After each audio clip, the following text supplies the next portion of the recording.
that? Do you hear that? You know what? I have this on the other screen. Oh my God. Welcome, everybody. I was like, what is that sound? Welcome to another Thursday Night Live with those two sisters. Okay. Uh Kamisha is already in the building. You know what I'm saying? Shout out Oh to my Kamisha. gosh. If y'all don't know who Kamisha Reviews is, she is the queen of reality TV. All right. She has a whole bunch of interviews for probably every reality show that you could think of. She has somebody from from the show that she has interviewed or whatever. Um, I haven't actually come over there to catch her recaps of the Never Ever Mets yet because I've been super busy. But shout out to Kamisha Reviews in the Shout chat. out. Anyway, Yes, what's up? What's welcome. going on, sis? Welcome, everybody. What's going on with y'all? Man, I've been over here surviving.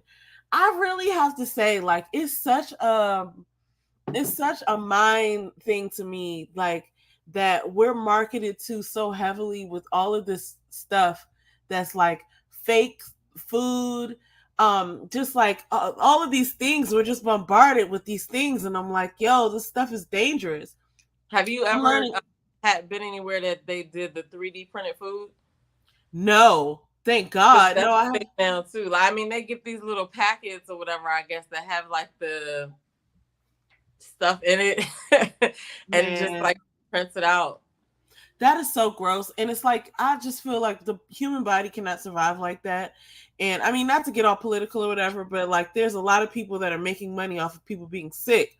But we have to really wake up and start looking at what we're eating, because this is really inspired by issues that I've been having recently, but it's not really what I've been eating. But as I've been doing research, I've been realizing, like, oh my God, like, what high fructose corn syrup really is, and the fact that not a lot of it's banned in some places, and here in America it's everywhere.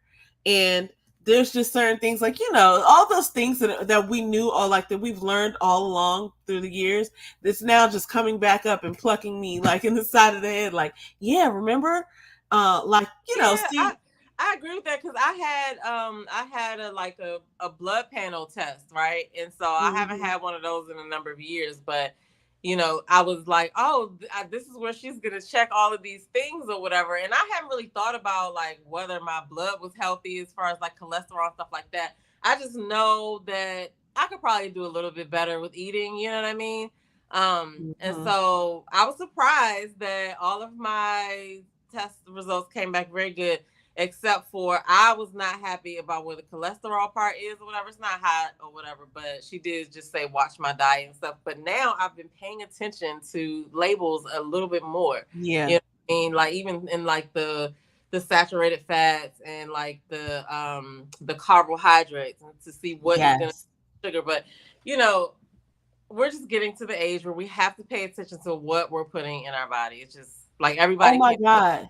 McDonald's. It's, no. Yeah, and what else is funny? Like, another thing that I forgot to tell you about when I had gotten sick most recently, I had a root beer, which I looked at the sugar on that thing after the fact, and I was Mhm. blown away how much You know what's sugar was in crazy? there.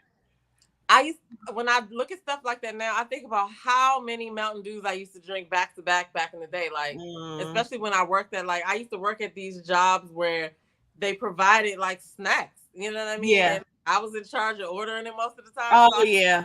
was like, and now as an adult, I'm thinking, yo, you were just like drinking packs and packs of sugar, just Sugar. you know what I mean? So, So many things. Well, listen. Here's the thing that I look forward to. Our cells have regenerated over the years. I still have my health today. I still have my ability, my mobility, and like, that I'm so dedicated to treating the rest of my days like, like the rest of my life, which, is a long time. I'm going to say that. I'm But with you on that. claim that out there, but however it works out, but I'm going to spend the rest of my time really just paying more attention, because it's like, I don't want to become like, just like, I don't want to have a whole bunch of problems. Like, I'm not going to be one of those people who has to do a whole bunch of stuff just to get through the day. Like, and I think a lot of it is now that before I recognized it, I already knew like, oh, okay, my exercise and diet has to be like this or whatever. But this is even more of a motivation because I'm like, you know what? A lot of this stuff can be eliminated if I get under a certain weight and, on a certain regimen of like working out. And it's all about your routine. It's so crazy how it all comes back to that. Take it from the number one procrastinator over here. Okay. I looked at people that got up really early in the morning to do stuff like, what a waste of time. Like, you could be sleeping. You could be getting extra right. That's how I used to look at it for a long time. So recently, but in my mind, I used to be like, I wish I was a morning person, but I like to stay up late. You know what I mean? But I was like, you know what? Recently, I was like, I'm going to go to bed at a certain time so that I can get up. And now, like, I'm in the groove and like, it's just a habit. And like, I don't feel like I'm missing it. I actually feel like I have more time to do stuff or whatever. And I feel like I'm ready for these people at work when it's time. It's just like, I don't know. You just have to, I guess it's all in your mindset or whatever, but it's all in your routine because once you start just incorporating just these little habits and you get used to doing it, you're going to see the results anyway. You know what I mean? Like you could decide to do any 3 or 4 exercises. It doesn't even matter what they are. You're going to see results if you keep doing them. You know what I mean? So that's all I'll say on my soapbox right now. I'll go ahead and step on down. No, we're going to get you back up there in a little bit. But I do want to just play this because, and I won't even play the sound. Some of the stuff that I'm going to play today, I'm not going to play the sound because I'm scared to get copyright stricken. But I mean, this guy is just basically making a juice. I've been hearing some different things about juicing, like that blending is better than juicing, but this is just from what I've been reading recently. So I don't know. I haven't done a lot of research on it. But juicing is better than juicing is better than not juicing. So I'll take it there. Whether you're juicing or blending, then you're in the right stratosphere. I miss that juicer that we used to have because it got rusted. I had to throw it away. That looks really good, actually. This man, I know, and we used to make something similar to this. The only thing about having a juicer is having to clean it. Oh, it's so awful having to clean it. It's the worst. Yeah, but and then figuring out what to do with the pulp because it's like that's actual fiber from the smoothie. Good. So like the good thing about smoothies is you get the fiber in the smoothie. The good thing about juices is you get all these nutrients. You know what I'm saying? So I like that. They both have their benefits. Well, here's the funny thing about this. Well, not even funny, but as he was making this juice, he was giving statistics about 70%. This is what he said. I haven't checked this out yet, but somebody else backed me up and said, yeah, that's right. When I told them 70% of Americans are on prescription drugs or something like that. I'm like, yo, if anything like that is real, that's wild because I'm so glad that I'm not one of those people. But at the same time, like, you might be on prescription drugs for anything, for anything. But to get over an infection like not to be hooked to anything. That I just don't want to be like that. It's like sometimes you're dependent on something to the point where you have to like incorporate it into everything you do. It's like I can't even like go on vacation without making sure that this medication is refilled, prescriptions refilled. You don't want to see what happens to me when I don't have my medication. I don't want to be one of those people. Okay, now I'm going to do everything I can to avoid it. But even hearing that statistic, it makes me wonder, like, why is that not a national priority? I'm sure people are talking about it, but all I hear about is like TikTok being banned and, like stupid, like, you know what I'm saying? Stuff like that doesn't matter. It's like 70% of people are on medication. Wow. And it's okay. But see, like, here's the thing that really bothers me about this. And this is kind of going to get political now because, I mean, it's not about any one person, but the idea that we as a country could allow that 70% of us have to rely on prescription drugs.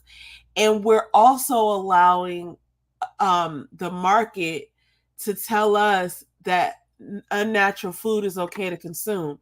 So at some point we have to make the connection that like this fake stuff is making us sick. And then people are making money on both ends of it. because they're selling fake food, which means they're reproducing it at a rate that's obviously economically, imbalanced. So you're getting something that's not even real food. You're going to put it in your body. You're going to get addicted to it. And then they're going to keep making money off of that. And then you're going to get sick. And then for the last half of your life, they're just going to collect your money and you're just trying to stay alive. And the whole way you can avoid this is to do this. This is dedicated to you. I found this and I thought of you immediately. You're like, well, this is all you have to do. Just work out and help you. Only thing I would change about this picture is I would put a picture of you right here. Oh my God. Like, come on and get in my line, guys. Listen, because here's the thing, right? The more you remember this, you have to remember this. When we were growing up, we didn't eat out like that. We didn't get to eat candy like that. We got candy and stuff sometimes, but we didn't really eat stuff like that. You know what I'm saying? We ate a lot of homemade food because mommy cooked and we didn't eat pork and all of that, right? So when you don't eat that stuff, like you don't crave the stuff. But like right now, people are probably either addicted to sugar in some kind of way, because even if you don't eat candy, sugar is in something. Sugar is in everything almost, right? But it's like something that something processed probably that you're addicted to. Like we can't get around it, it seems like, right? Either it's for convenience or whatever. So it's like if you get that stuff out of your system though, right? That's the hard part. And it'll be easy then. But it's the hard part is getting off the stuff. Hey, Gwendolyn. And I think, hey, Gwendolyn, I think one of the things that really sticks out to me is that I've heard a lot of this stuff before, but until I started having issues recently, I just kind of like brushed it off. But then I started doing like more digging and stuff, and it is so odd to me, like some of the statistics that like are out there, because it's like I don't want to use like words like capitalism and all this, but I'll just be very simple and clear about it.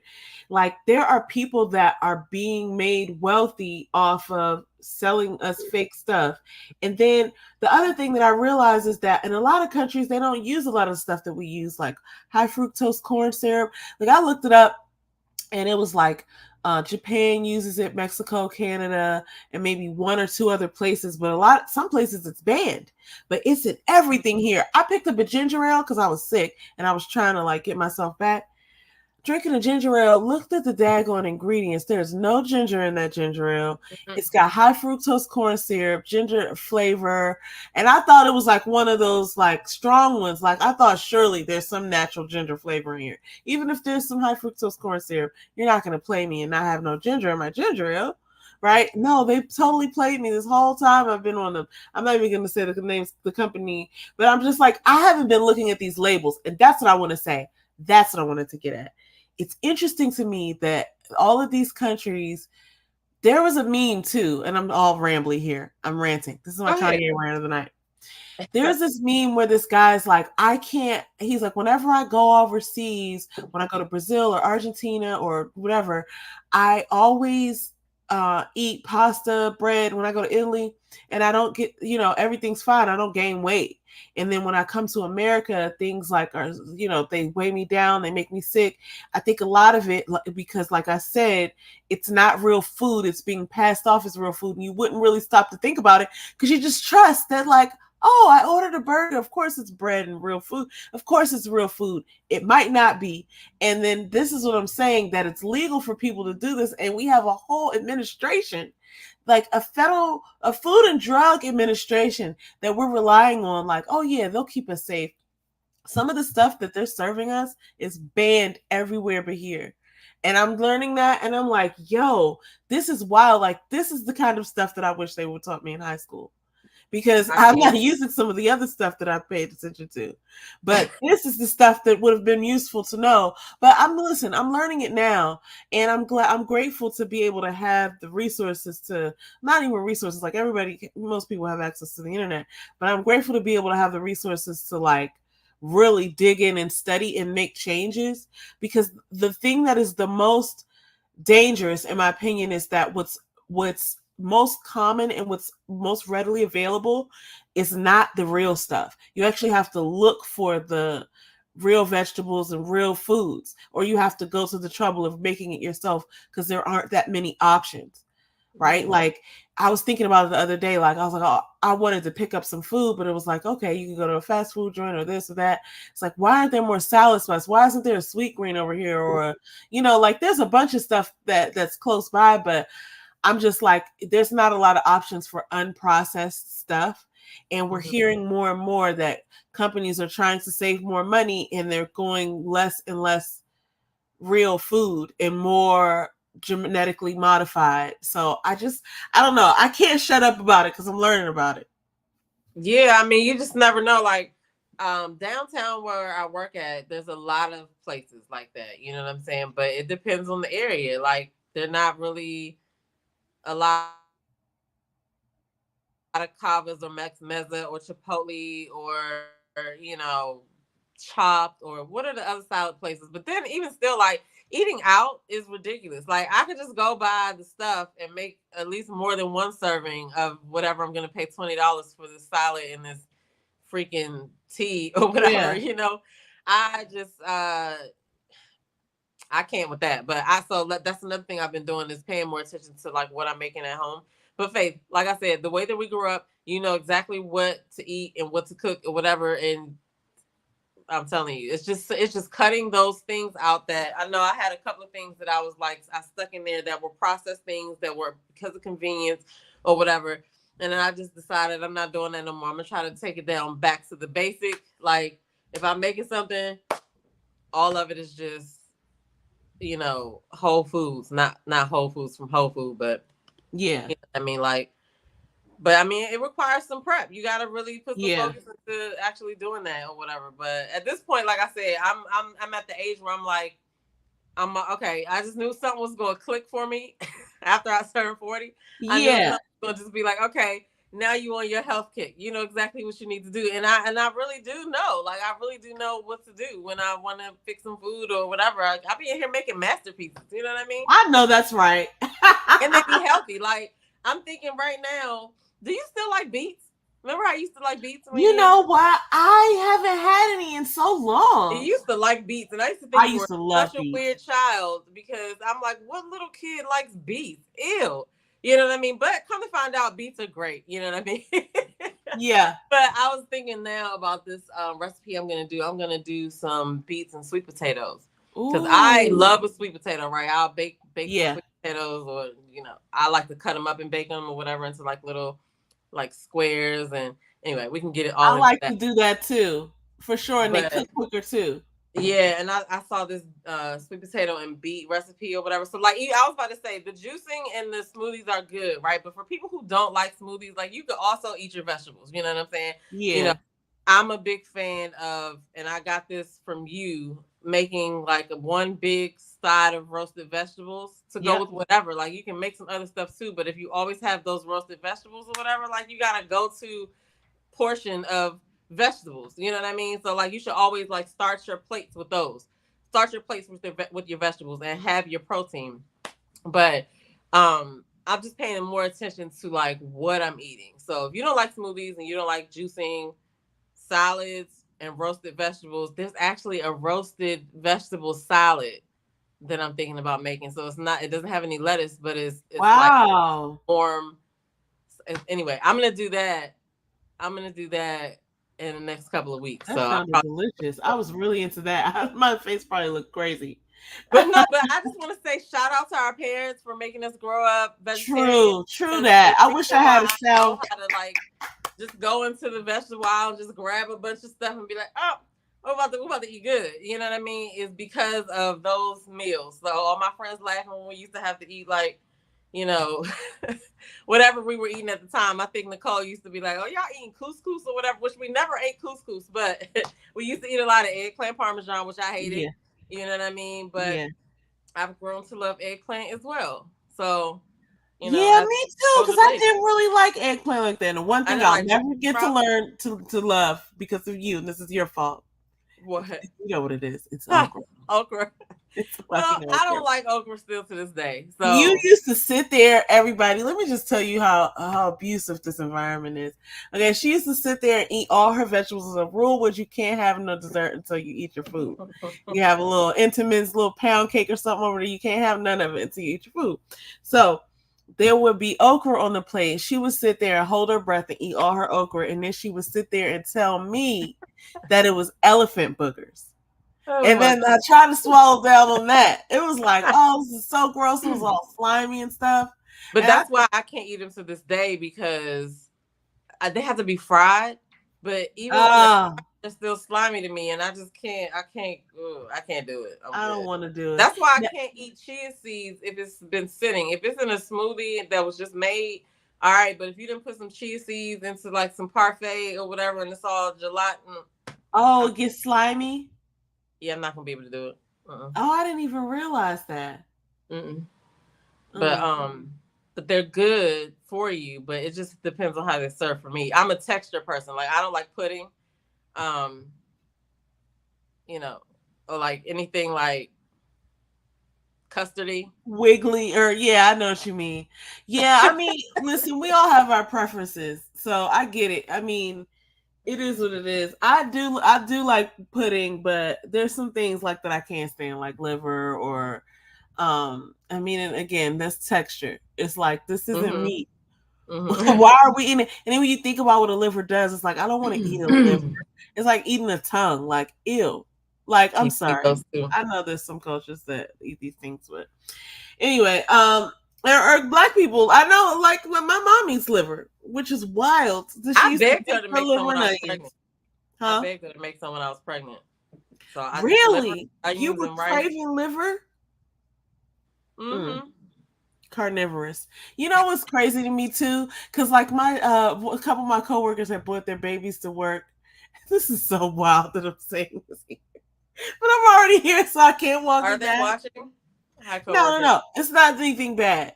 But it's so funny to me because we're standing there, everybody's like wanting to hold the baby. And I was like, I don't know if I want to, like, I didn't want to be all over the babies, like, I don't want the babies to get sick or whatever. There's a lot of people and stuff. And somebody says to me, you don't want to smell the new baby smell?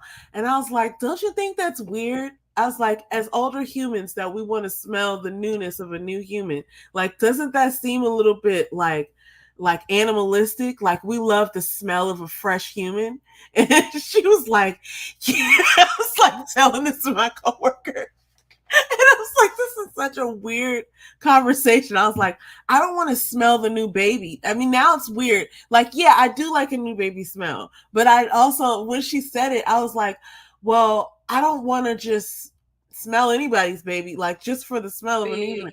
Come, let's smell the new human's flesh. I hadn't thought about it like that, but if you really think about it even further, now that you pointed out, if it was my own, that would be one thing. But now that I think about it, I don't want to smell the flesh of any human that's passed through someone else's nether. It's a thing, though. What are you actually doing? You're right. But when you put it like that, you just make me think about, okay, this is kind of weird. Well, I mean, say that though. I know. That's where I come in. Because I think of weird stuff like that. And as I was saying it and thinking to myself, like, man, I shouldn't be saying this. Like, this is one of those things you should just think to yourself and then just not say it out loud. But I was like the person who said, don't you want to smell the... Yeah. I feel like don't you want to smell the new baby smell? And I mean, it was a... I get it, but it's like y'all are passing it around. Like, okay, anyway. So, but anyway, on that note, but it's just like the you don't complete the thought. Just like when you have a person that's pregnant, right? And shout out to Coach Stephanie Julia, who is about to have a baby. She popped out at 8 months pregnant. Nobody knew she was pregnant, and she just popped out. She's been covering it up really good in her videos, but anyway, she pointed out that, when people come up pregnant or whatever, nobody really focuses on the fact that it's obvious that you've been doing the nasty. Right. We know what you're doing. You just don't complete the thought. You're just like, oh, yay, you bundle of joy or whatever. Unless you're like under 16, nobody's really going to like point out, what were you doing to do that? What's really funny and gross at the same time is to think about how many kids our grandparents had back in the day when they were just having like 8 or 9 siblings. Like, our mom is one of 7. And And it's like, you think about it. I worked with a lady, she was one of 13, and she was like a little older too, but it's like they were back there, and there's all these memes going around with the grandma with the muumuu on. Like, grandma had 13 kids. Like, you don't need no lingerie. And that's probably why she had Granddaddy 13 got kids it. too, walking around with a muumuu with no drawers on. Like, grandma, what are you doing? But when you think about it like that, it's like, ew, your grandparents were nasty too. Yeah. But I mean, that's just what it is. Like, that's just a natural thing. We like to, procreate and then smell the new flesh. Speaking of which, let me go. I would never, ever. I'm sorry. I would never, ever be able to forget that. Like, I'm sorry. But it is funny, though. You're going to remember it.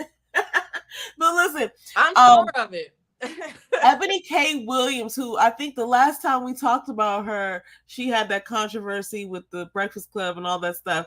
But I didn't think she said anything wrong. But she was just stating her opinion. But this was the bus driver controversy, right? Mm-hmm. She got a lot of flack off of that. But so I think she's 40, and she is pregnant. And so it's so awesome to me when I see, especially like older women, for my own personal purposes. I just love to see when this happens. And I have another one after this that's even more mind blowing. But one of the things that I realized about this is like, I was like, I don't know whether she did like IVF or whatever, and not trying to be all in her vag, but I was wondering because she was talking about, wanting to be a mom. And one of the most recent stories I saw, and it might not have been like super recent, but like within the last 6 months or so, she was saying, she was giving advice to younger women. She was like, you should be looking to start your career and find your husband when you're in college. That's what she was saying to younger women. Like, she would, I guess that's what she wish she would have done. It's like, when you're in college, that's the time to be looking for your mate. And I mean, I think that's a personal thing. Like, you gotta let people do them, and times are different too. So it's not like it used to be, but, and it's just a lot out there. I don't know about that. I don't know if I agree with that, because there's a lot of life to be lived, that if you're in a marriage and you're young and you're trying to make a marriage work and a family work, and you haven't even really gotten out there to see what's out there, I don't know. I'm not saying I don't agree with it, but I'm just saying, like, I don't think that's the path for everyone. So, respect though, but congratulations to her. I'm so happy for her, because she talked about how she wanted a family. And she's an intelligent person. Wait, when was the bus driver ordeal? This was like what? It had to be like a year ago, maybe. A year ago? Yeah. So I want to know, and I know somebody's probably wondering as well, so it's not probably just me. Who is the father? Yeah. Because I'm telling you, if this person is not like a bus driver, they better not be a bus driver. I'm telling you, somebody is going to come back and pull that up and throw that back out, depending on whatever this person does. This is the internet, and that's the way things go. So I feel like I want to know who the father is, because that's going to be a topic. That is going to be a topic. I mean, like, it's not necessarily anybody's business, but we definitely want to know, especially since that was so salacious. Listen, if this was before 2024, I would agree with that.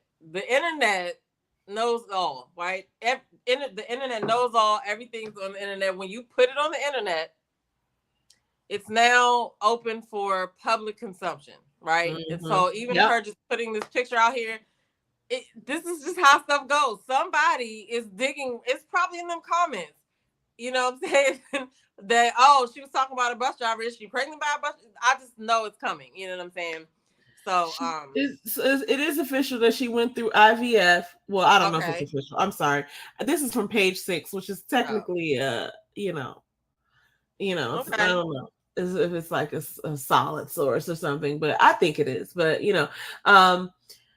but yeah, I think because she's a public figure, as far as being in the media, it is a natural question to somebody like, listen, we don't know her personally, but she has talked about relationships and families, and she's talked about Black culture. She's been on the griot for some time, and so I do think it would be natural for someone to ask or be curious about who's the dad. Listen, because especially because if I remember correctly, with somebody that she knows, right? Did they say she went to a sperm bank? My point is, I'm not saying that it has anything to do with her child, but I'm just saying because she's in the media, because she had that controversial situation, and now she comes out with this picture like this, like she knows what she's doing partly too. Yeah.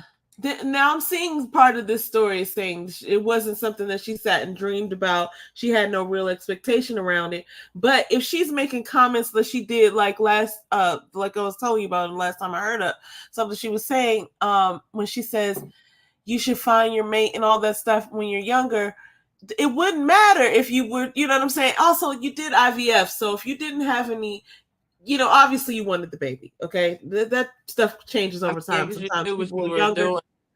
Yeah, because it's IVF. But I also vaguely recall, I'm going to have to look it up.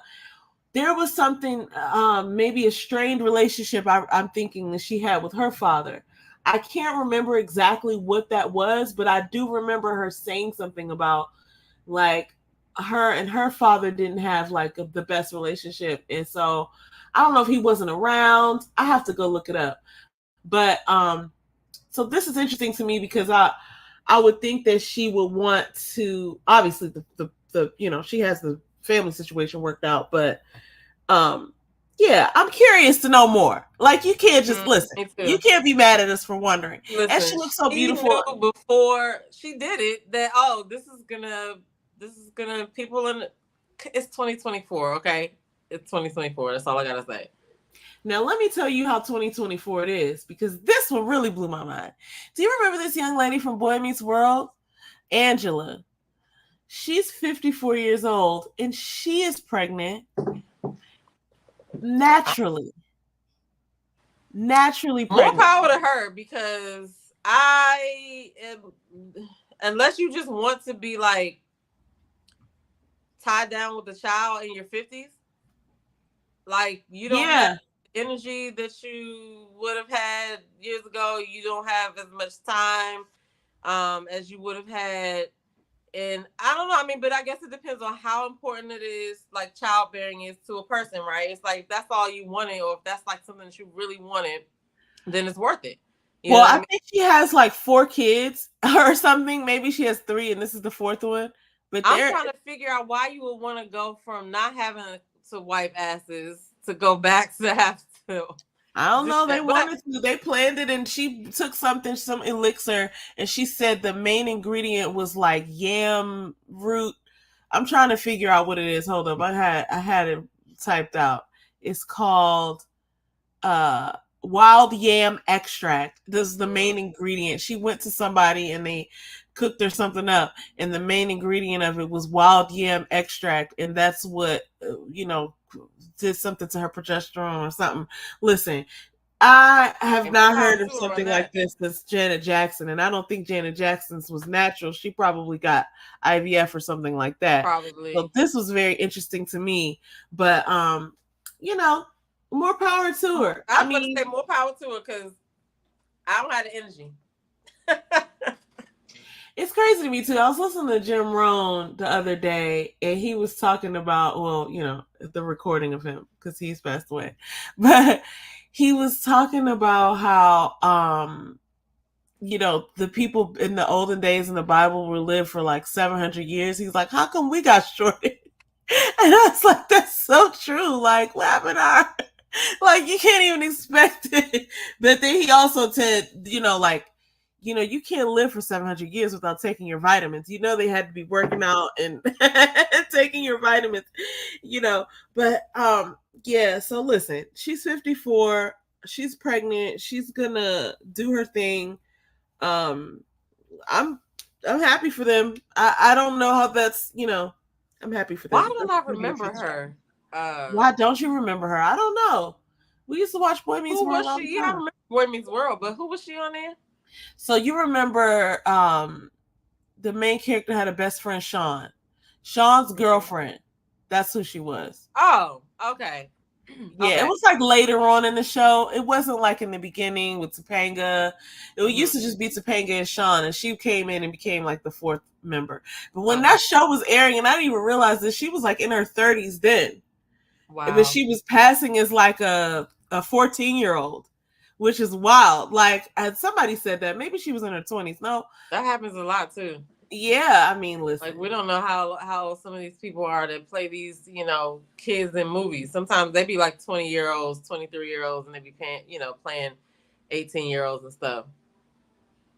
so I'm gonna let's do some more good news, and then we got to get messy a little bit today. Unfortunately, well, not unfortunately, but yeah, let's get into a little mess here. Oh, this is weird.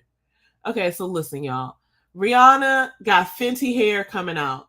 This is wild. Like, she's amazing. So Fenty Beauty came out, and I want to say what, 2017? No, maybe 2015. I can't remember exactly. I think it was it was either 2015 or I don't know, somewhere around there. Uh Now I'm thinking like maybe it's 2017, 2018. I'm gonna look it up. But it came out, it changed the game. And like I was super into makeup. I still am super into makeup. So I feel very confident in saying officially that when Fenty dropped, it changed the makeup game because it was the only makeup line to ever drop 40 foundation shades initially. Like no one's ever done that. Like And a lot of, for the shades that they dropped, right? It what's was the that? it was something about the shades that they dropped, right? It was all inclusive. So like, you have your MAC and your Estee Lauder, which had a lot of shades, but they didn't initially launch with that many shades.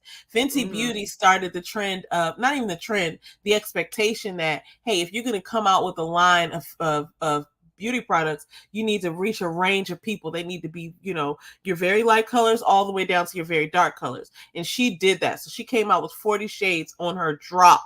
And it was like something unheard of. And then after that, other companies started taking heed and they started coming out with 30 shades, 40 shades, and things like that. I think one company came out with 60 shades after that, but nobody had been doing that before redropped. Also, her products were just designed well, very sleek, very compact, very classy, not a lot of like gimmicky stuff. I got a couple of them right here. I think this is just a compact. But this September lip 8th, gloss, 2017. this lip gloss right here is the best lip gloss. I'm sure it's won Allure Awards. It's probably won Cosmo and Vogue Awards. This is like some of the best lip gloss that you can get. And I be seeing like when I see like celebrity makeup artists and they flash to like their little setup, I always do a pause to see like what are they using. And Hmm. all of the time I be seeing this lip gloss and I know exactly what it looks like. And I'm like, yep, everybody be using this because this is the bomb. And so anyway, I'm only Okay, saying she that. launched on September 8th, 2017. Okay, 2017. Because I remember I was all up on it. Like that's when I was heavy into the beauty community. I was watching all of the new launches. I knew when stuff came out. I knew the days. I knew where to find stuff. So they're not gonna have it there. They're gonna have to go over here. And they're not gonna have enough inventory. So I'm gonna have to go over there. Like it was like I was really into it. But anyway, I'm saying all that because Rihanna does a really good job, and of course, she has her other line with the clothing that's Hmm. doing a good job too. I have nothing but high expectations of this hairline, nothing but high expectations, and she's gearing it like she's highlighting thing like for texture, for color, and for damaged hair. She was saying she wanted something in it that was going to repair hair. So she's really coming for next, people. And she is not playing. She's done. She's not done. She didn't just say, "Oh, I'm a billionaire. I can go sit down somewhere." She's venturing out. And she already has the customer's trust in her product, just like you just talked about how okay, she did the makeup and then she got the clothing line. Like you all. So then my next question is, I did see that I saw that that Yes, I'm about to click to that joint between. right now because So we what do are have your to talk thoughts about about it. This is the beginning of the mess, everyone. I want to say this because it is a real thing. Like, um, yeah, let's share this time with that. So it's like this is Beyonce and Rihanna's Fenty hair launch because Beyonce just launched Sacred not too long ago, maybe like a couple months back. Um, And no, maybe it was like in February. I don't remember, y'all. I be getting my times mixed up. I cannot even believe it's June. I don't know who stopped the time clock on the game, but I didn't believe it was June. But yeah, so Beyonce launched her hair care line, Sacred, a little while back. And I'll say this, I'm one of the biggest Beyonce fans, but I did not invest in Sacred for a number of reasons. I mean, it's not that I don't think it's a good Doesn't product. have your trust in products. It's not even necessary. Well, obviously, I guess that overarchingly that has to be correct, because what I justified at the time was I was like, I really don't want to fall in love with this product, and it's all expensive, and I have to keep restocking it, and then I might have to keep looking for it, and it's out of stock because it's so popular. And at that time, and I still am, very in love and satisfied with my Donna's recipe. Now I do go off from time to time, and I'll be around in a beauty supply store or something, or Wiggins or whatever, and I'll pick up something that's new, like this hair care, this twisting butter or whatever, right? Mm-hmm. Like I'll pick up some stuff like that at the Target or what have you, but for the most part, I always keep stocks me some Donna's recipe because I know that it smells good, it's going to do my hair right. And I mean, obviously I, use little shea butters and stuff like that here and there, but I was really on that. So I was like, okay, I'm not getting ready to switch over to Sacred when Donna's recipe is doing the job, right? Shout out to Tabitha Brown. I mean, because I think that Beyonce, like certain people have like a lot of people that will just buy it because it's them, right? Yeah. But then other people like Rihanna have proven that they have a quality product, and you know that it's probably not going to be any bullshit, right? Yeah. So I think that's kind of what we're dealing with too. It's like, some people are just gonna buy it because it's some people are just gonna buy it because it's Rihanna too. But like you were just explaining, as a consumer of makeup, you really broke it down really good. Like you weren't moved to do it. So yeah, I don't know. I listen. We don't need to be looking at the numbers on the sales, right? Look, I'm not gonna lie. Let's not play around in people's faces. Rihanna's gonna win. And the thing about it is, though, because I don't know exactly what Beyonce offers. Is she only offering was it only hair products, or was it like hair care? So it's products. Now I'm not really sure what all Rihanna's offering, but Beyonce has not. If she is going to do, okay, so that's what she should do. I'm going to be honest with you. If Beyonce started a wig line, she would shut the world down. She would shut the world because down. She has your trust there because you know what she a Beyonce wig, a Beyonce selling a Beyonce wig. Oh my gosh. That's where the money is, B. Well, she's got it. She's got plenty of money. She doesn't need I know, right? Like she needs. But what I'm saying is, I can't deny that Rihanna does she does have a reputation for putting that sort of expertise and care into developing her products. I do know her to do that. I have experienced that from her in several categories. Like, so I just feel like, I mean, and I'm saying Rihanna is also a great entertainer, and we've also enjoyed that about her. But as far as these products are concerned, she has won the public's respect and expectation that she's going to put out a good product. So I have no qualms about this. Like I'm actually excited to get my hands on some of it. I don't even know when it launches. I don't even know if you know what it is. That's so funny. Guys, I don't even know what it is, but I know it's going to be good. Another thing, and this is a little bit, listen, I hope I'm not being, I don't want Beehive to come for me, because I'm not a part of the Beehive. I don't claim to be a part of the Beehive, because the Beehive was formed after I was a fan. Like the Beehive was formed while I was a fan, but I'm just not, once I saw that movie Swarm, it really made it official that I'm not necessarily I'm not a part of the Beehive. Right. I'm not willing to hurt nobody. And there's some fights that I won't, listen, I'm not out here fighting for no Beyonce. She got it. But listen, they be going hard. All of their crews be going hard. Nikki's crew and going like hard, like threatening people and stuff. Sometimes be crazy. That is wild. But okay, so I'm saying that because I am gonna say this. Fenty, look, there's something about Rihanna also. They both have star quality, but there's something about Rihanna that is more accessible. There's something about her Well, that it's is probably more. because she actually talks But outside of like what she's doing. She actually has conversation. even more so than that, too, just to add into it, she's also just, even though she's like a superstar, she's Rihanna and nobody's gonna look like her, she's also kind of relatable. It's like she, I don't know, there's something about her. You can read her expressions. Like she doesn't give you she's kind of a goofball sometimes. She doesn't give you the answer that you would expect. And she's just authentic to herself. I'm not saying that Beyonce's not authentic to herself. We just don't see it a lot. Mm-hmm. So we just see the put together sort of like, starlet that is, Mm-hmm. obviously styled for us to view, right? But it's like when that's Rihanna, she's also giving us a bit of personality. She's also Mm-hmm. saying, "Oh, you like my dress?" Like she's also giving us a little bit. So I don't know. I don't know if there's anything to that as far as like the support of a product, but I can't lie that she does have that, and that might I be a mean, she factor. connects with her with the audience better, I guess. Like we are the audience, right? Like even Hmm. though we don't know her, it seems like she's made a better connection Yeah, as an artist or whatever. so But a there is a better little bit connection as a more mess. human. Yeah. Did you see did you put this in there? There was something else about the Dream having like his own set of like Diddy-ish charges or whatever.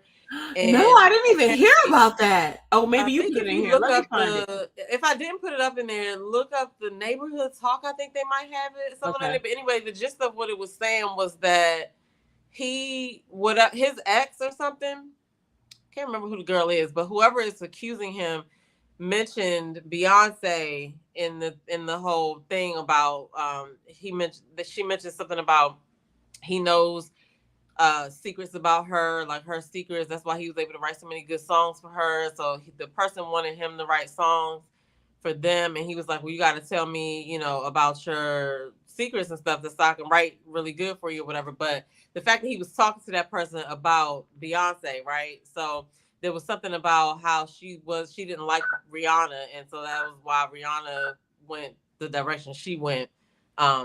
Back then because there was some tension between Beyonce and Rihanna. That Mm. was the gist of the article or whatever. But I was like, damn. So the girl is accusing Dream of sexually assaulting her though. So Wow. Yo, it's a lot of stuff coming out. We're going to get into that when we talk about the Ray J thing too. But there's a lot of stuff coming out about people who did these things back in the day. Part of me has to think that like the reason I'm still looking for the story, but I don't see it, but I believe you obviously. Um yeah, nah, I probably just keep talking and I will see what I did with it. it 'Cause seems like to me that there was a norm in the industry, or there's probably still is a mm-hmm. norm in the industry of, do what you want. Like, even our former president has said, grab them by the, what. And Mm-hmm. it's like, if that's the sentiment and that's where they were, then a lot this stuff was happening all over the place, and people were just going along with it and just acting like it didn't happen. And now that people are coming forward and saying like, hey, that happened to me too, that happened to me too, um it's like, I don't think these people are lying at all. I just don't know that, like, it seems like everything is turning upside down, so you just never know really what to think about a person. You don't know who's done what. And the Nope. fact that people have kept these secrets for so long, it's wild. Listen, and it wasn't a lot of cameras back then or whatever. So a lot of people, like, who knows? It could be. I mean, that's probably why it seems like it's a lot because you know we can see it now. Like back in the day, people weren't popping up with like proof and stuff and things like that, right? So now that like cameras are more prevalent, it probably happens still but happens less. But I can imagine that it was probably a rack of craziness happened back in the 90s and 2000s. And like just even if you listen to Aaron Hall talk on his interviews Oh, that people have gotten him on, that he's a nasty one. I Oh won't my put another gosh. word that begin with an N on the end of that, but he's disgusting. Like, and if you just think about the fact that the only people that could check behavior like that will be another man. You know what I'm saying? Yes. So if y'all just sitting around letting him talk like that, and I'm pretty sure a lot of other people are like that too. Like, we can't do nothing about it if y'all are accepting it. Like, and he out here talking like that's like how it's supposed to be.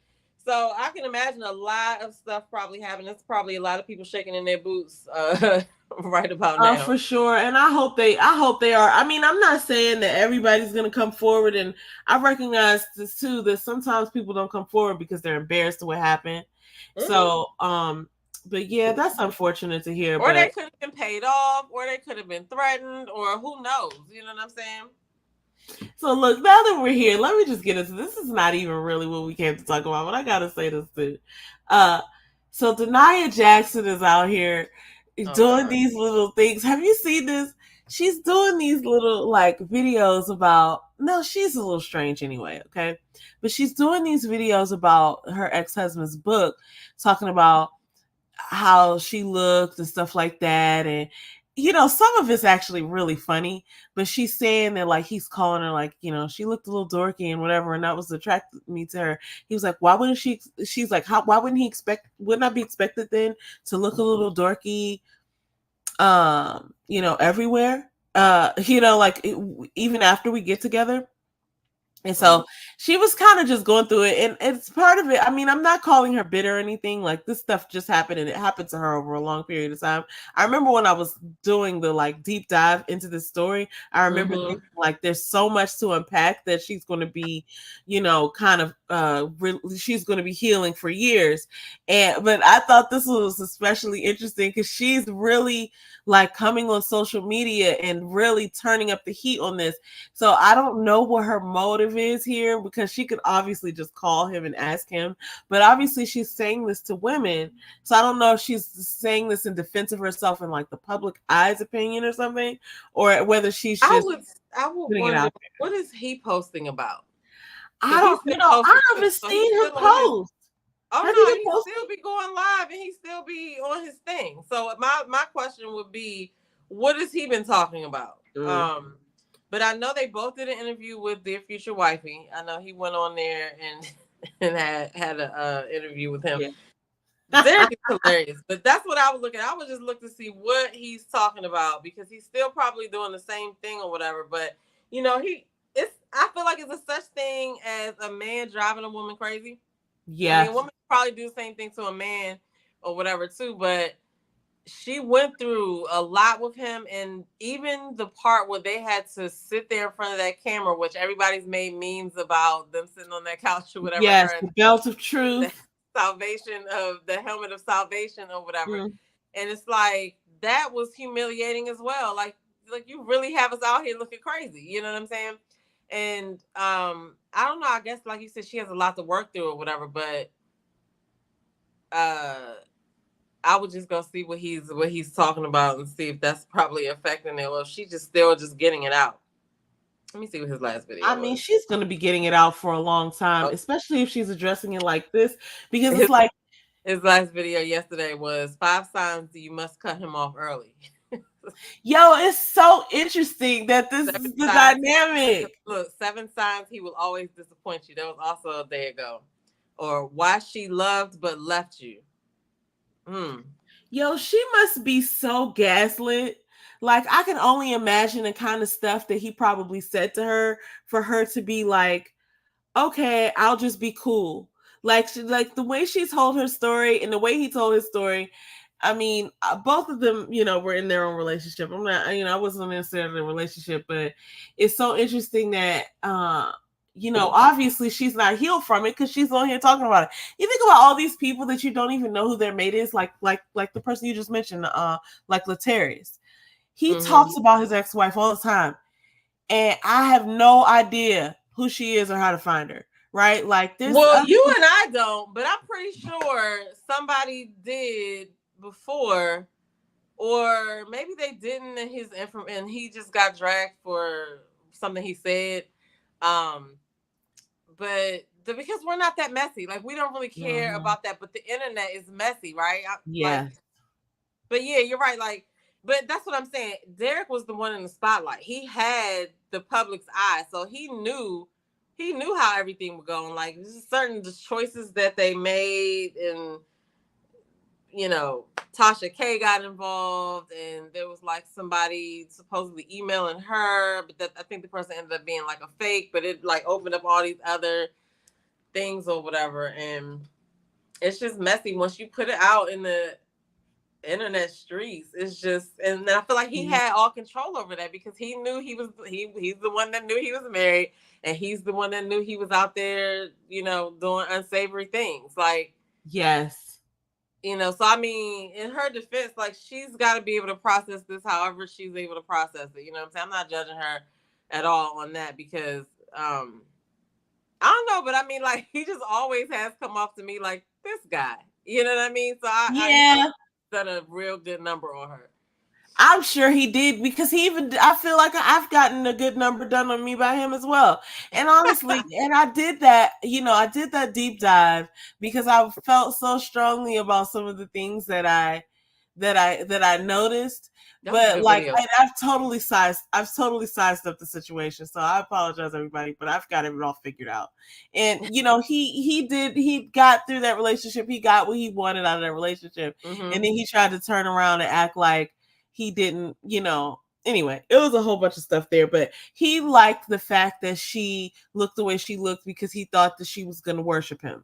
And that's the vibe that I got from him. He seems very, I'm not going to use the word narcissistic, but he seems very. That's crazy, but it's some people that think like that. I really do believe that. And it's just like no one, I don't believe that he was sent here on this earth to do what he's doing right now. Like he likes attention, right? It's not like he's so good at what he does and this is, oh my God, this is your calling. It's like, no, he decided to do this. He knows he's attractive and he has a strong, build and that he's going to get attention and he likes attention, everybody. And that's what he's doing. And he likes women and he can't control himself. It's like, he's not no saint. He's also doing, he's also in a lane that's opposite of the majority of men, right? So that's why he's probably still popular or whatever. And, but. That was strategic, I believe. Mm-hmm. I think that's no coincidence. Mm-hmm. Anyway, okay, let's move on to some happy news. I'm just switching it all up, guys. This blessed my heart, okay? So Whoopi Goldberg gets back together, the cast of Sister Act 2, sans Lauryn Hill, everybody. I was going to say. I'm going to address it right now. She wasn't there. But Tanya, formerly Tanya Blunt, her name is now Tanya something else. She did an excellent performance of Joyful. But they did Happy Day and Ryan Toby came out there. It's so funny now that like he was in City High and stuff, and I kind of like because in the movie like I just believed that the characters were who they were playing, like I'm just like these are their real, I don't know.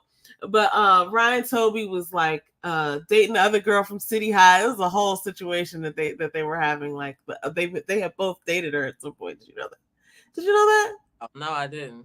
Anyway, that's neither here nor there. But he did this. He didn't hit all the notes that he hit in the movie. But listen, guys, but he still did good. He did great. I thought he did great. I've always loved his voice. And then Tanya came out and she killed it. She's so apparently right now. I couldn't figure out if she's in a group with her husband but she's in a group called the War and Treaty, and it's like a country group, but it's got some soul to it. It's a country something group. Maybe it's a country gospel group or something like that. But she sounds really good. But she's singing with another person, and I think it's her husband. I was after this. Yeah, after this, I looked and I was like clicking around at the little the ads, and I was like the War and Treaty. And I saw her singing with this man, and I think it was her husband, and I think that's the group. But I haven't done my research, y'all, so just don't get. But this part right here, she sang this song, y'all. Rock that. Oh my gosh! Right. I loved it, and she was so cute up there when she hit this one note, and the crowd reacted, and she kind of like got a little shy or whatever. I was like, that's what she was like. Yeah, like yeah, where have you been? But I guess she's been singing with her group. Yep. Yep. This She rocked was that. so Shout out to dope. her. Yes. She was so good, and I'm not playing it because I don't want I know. We don't want no strike. ABC to come back and say you shouldn't have played that. But look at the crowd. You know when the crowd is It was smiling like so that, flawless. it was Like, so it was so good. It was so good. I'm She gonna was listen so to it good. when I get over here. She did rock it. But I what's wish we could have funny put is it. this whole movie always makes me feel really good like that. Like whenever I see, like sometimes you'll see it's whatever on Freevee or something like that, Mm-hmm. and you'll be like, oh, okay, I'll just watch this because it's on. And whenever this movie comes on, I have to watch it. And I guess that hasn't happened since I had cable a few years ago. But like Yeah. whenever I would catch this movie and it would be on, like, VH1 or whatever used to play movies, I used to watch it because it just brings back this really good feeling. Like that movie was such a feel good movie. I feel like, I don't know, I guess I don't watch that many movies these days, but that was like such a good movie. Yeah, I like that movie. That's one of my favorite movies too, because I like movies with singing in it or whatever. But I'm kind of sad that Lauryn Hill wasn't in it. Like, what is she doing these days anyway? I haven't been keeping up with her. So she's been performing. The last that I saw her, the last that I saw her perform as far as like online, that Lil Wayne was doing it was like a reunion, like the Fugees are doing, like had done like some reunion shows. Like I don't know if it was a full on tour, but they had been performing and they performed together, and Lil Wayne came out and did like a freestyle, and it was dope. And this was only like, it had to be this year. It wasn't that long ago. So I mean, she's still performing. So maybe she was on tour, maybe she had a prior thing, but for some reason she didn't show up here. But that would have been so special. But it was still special. I don't want to take away from these people. No, it was still special. Yeah.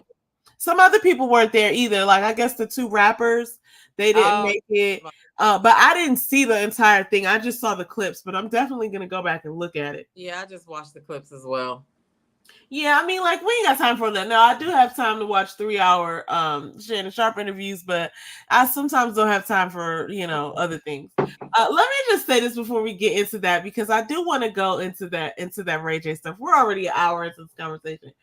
But this right here, okay, first of all, I just found out that Jaguar Wright apparently got arrested or something like that. Like, I don't know if it was today or yesterday. But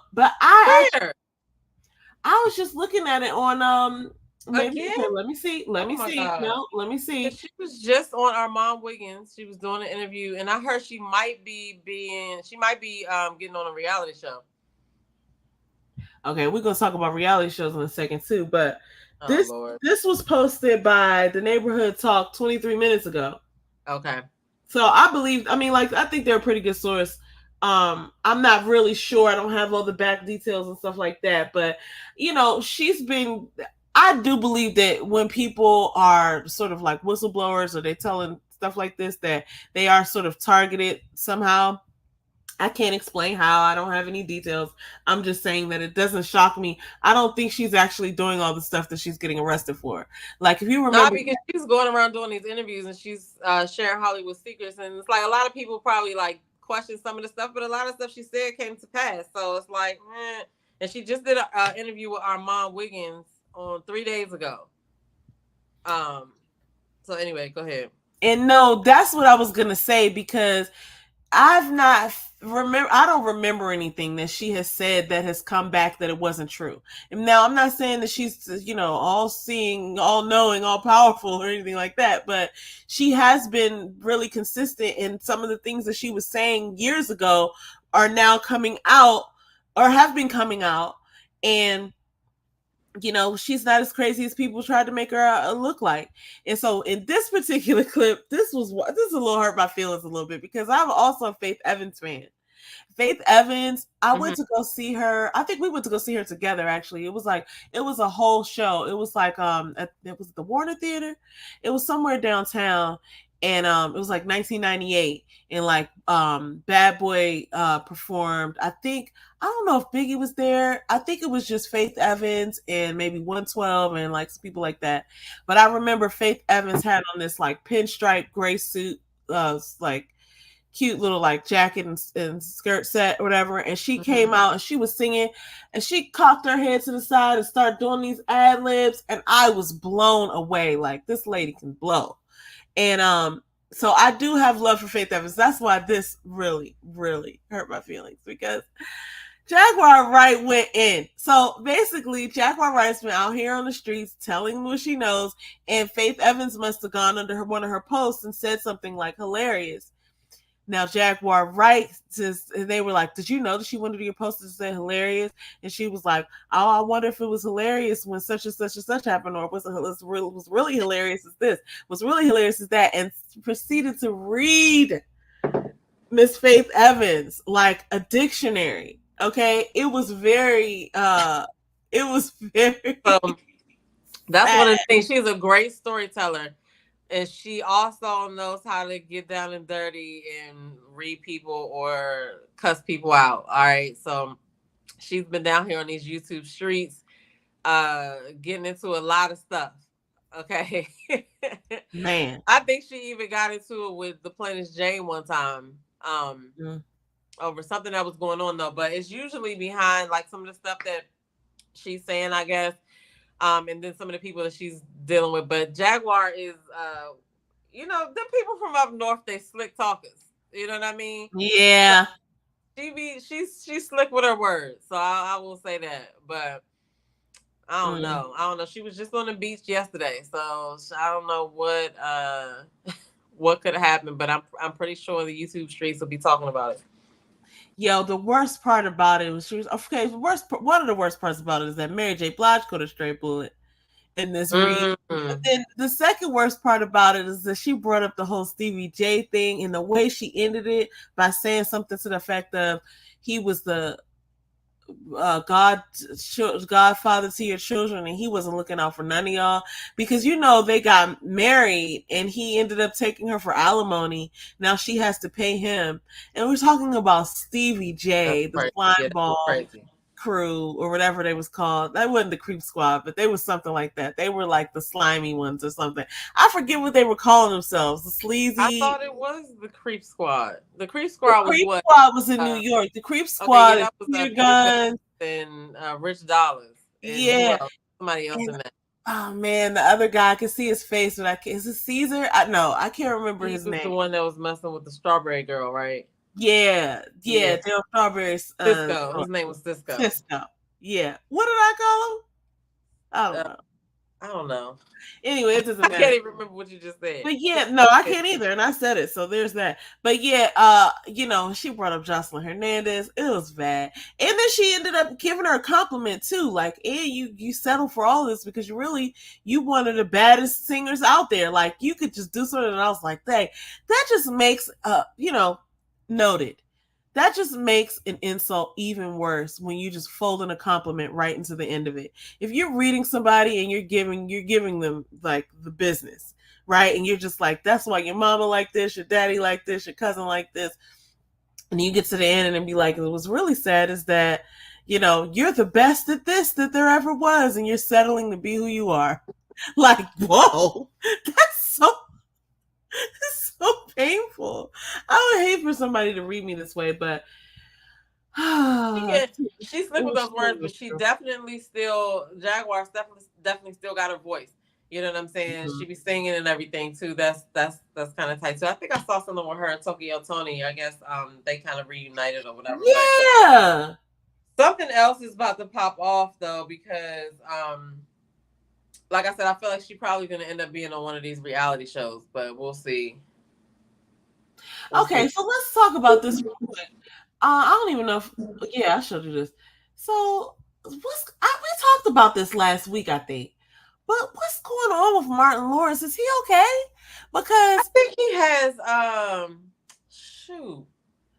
what did they say he has? this is the third clip that I've seen Will Smith sort of like leading him. Well, yeah, because there was another clip where he was talking and he said something and then he was just sitting there while Will was talking or whatever. But that's what I read, that he had something. Hold on. Like he's not, dang, it slips my mind because I watched the video where somebody was doing some commentary about it or whatever.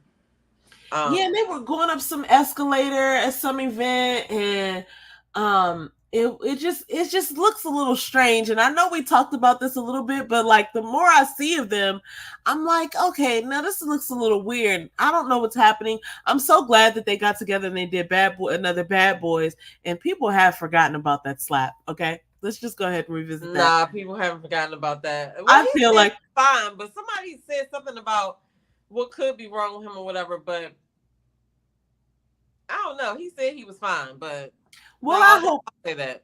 I know he did apparently suffer a stroke. Oh, this person right here is saying that too. But I mean, even after the stroke, I don't remember him being escorted out. And right there, it doesn't look like he's being escorted. But you know, I don't know. Maybe we're just making all of this up. As far as like the public in our minds, and maybe nothing's wrong with him, but I don't know. It's just something to keep my eye on, because I'm like, something is a little strange there. Yeah, because there's too many instances where it's like questionable. Like it's this one, it's the escalator one that you're talking about, and then there was one where they were both sitting down talking, and Martin said whatever he said, and then while Will was talking, he just had this like far off look in his eyes or whatever. It was just weird. So somebody had made a comment about what could be wrong with him, but of course he's saying that he's fine. So I guess it's not time for us to know what's going on yet. Yeah, and we went through that whole thing with Jamie Foxx not knowing what's going on with him. You know, it's not anybody's business as long as he's out there. And, you know, people are always going to say like, oh, there's a clone. That's not the real Martin. I don't have any proof of that. You know. I mean, because about Kanye, I was like, no, that's the real Kanye. He's always been talking like that. But listen, yeah, I don't know. We only know what we think we know, and even that's questionable. Okay.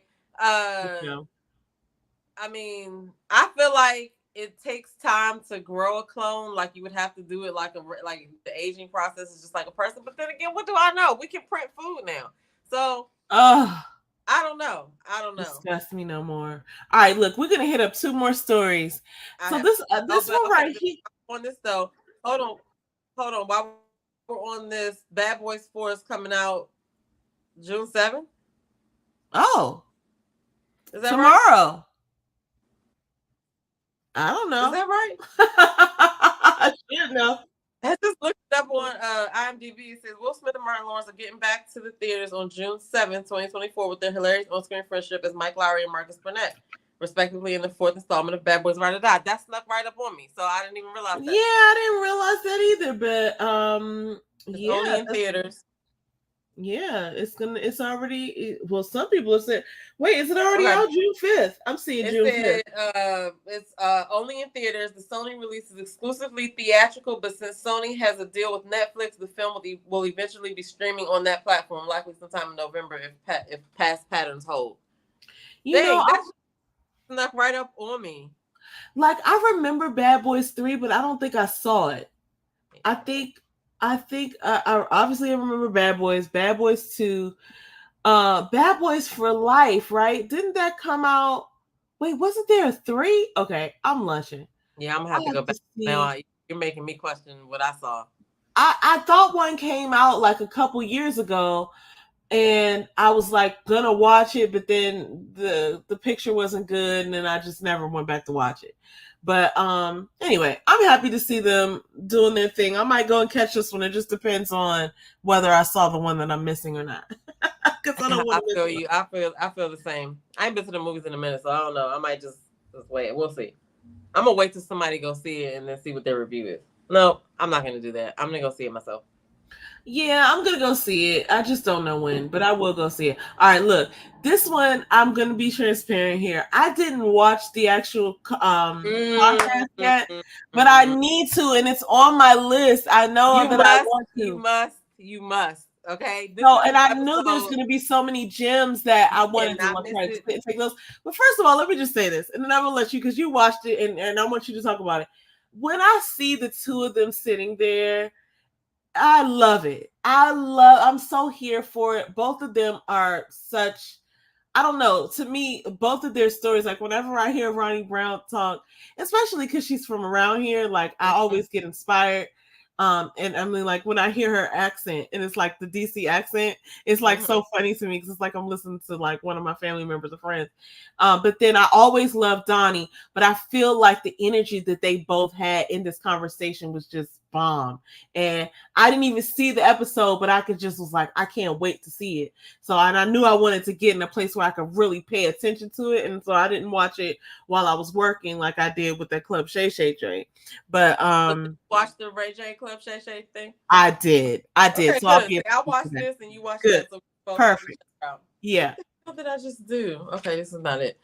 All right, so now I watched it. I'm not going to give away anything about it, but when I saw this clip right here, I saw this clip after I watched it, and it embodied the whole conversation. You know what I mean? Like, but like you said, like they're both powerhouses. Ronnie Brown is a brand strategist, and Donni Wiggins is a business coach. Okay, and they're both like very successful in their lanes. For them two to come together, I knew it was going to be a great, delicious conversation. And it was. Okay. There was so many takeaways. They both, you know, the one thing that I will say that I took away from it without like giving away stuff on the interview, the biggest standout to me was the regular, everyday struggles. And what I mean by everyday struggles is like, you know, not having no money or, you know, spending your money on some dumb shit when you finally make some, or like they had everyday problems and struggles that they overcame. You know what I mean? But like the conversation was just beautiful. All right, they empowered each other. You feel what I'm saying? Yes. I wouldn't be surprised if either one of them got emotional while they were filming, but I didn't see that happen. But they both bigged up each other. They talked about how they met, you know, and how they saw what they saw each other, and how both of them have strong personalities, and sometimes that stops us from working with each other, but they were, you know, supporting each other.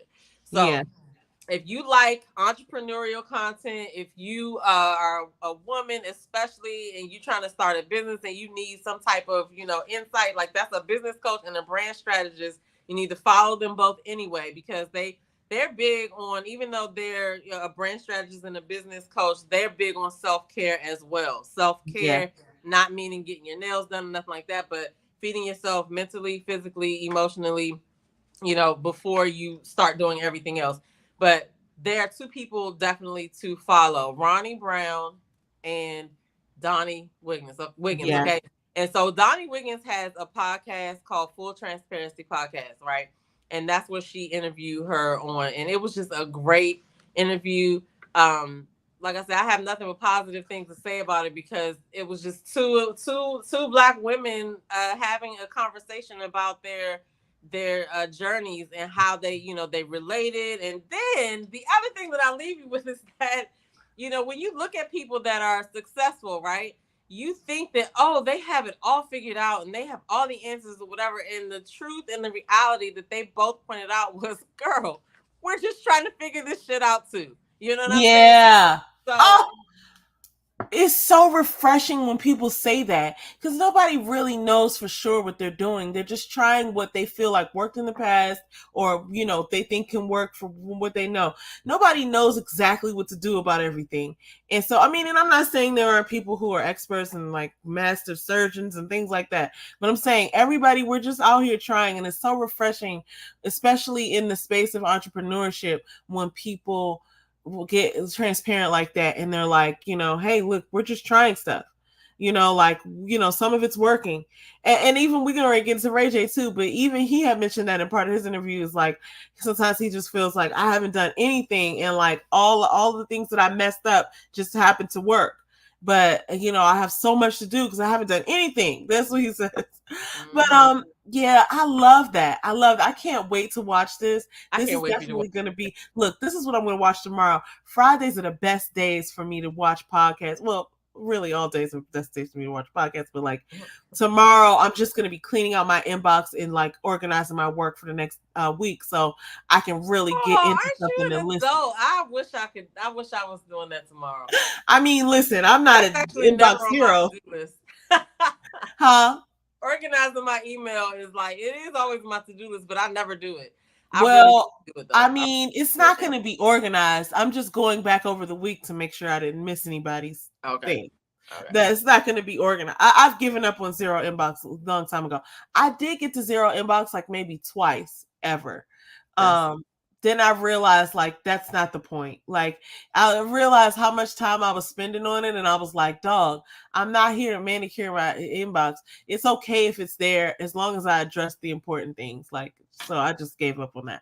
And my stuff, yeah, I'm more likely to like tag something or put it in a folder or whatever than to like archive it, because it's like I just need to find it. It doesn't matter how it looks. As long as I saw everything from this week, then I'm good.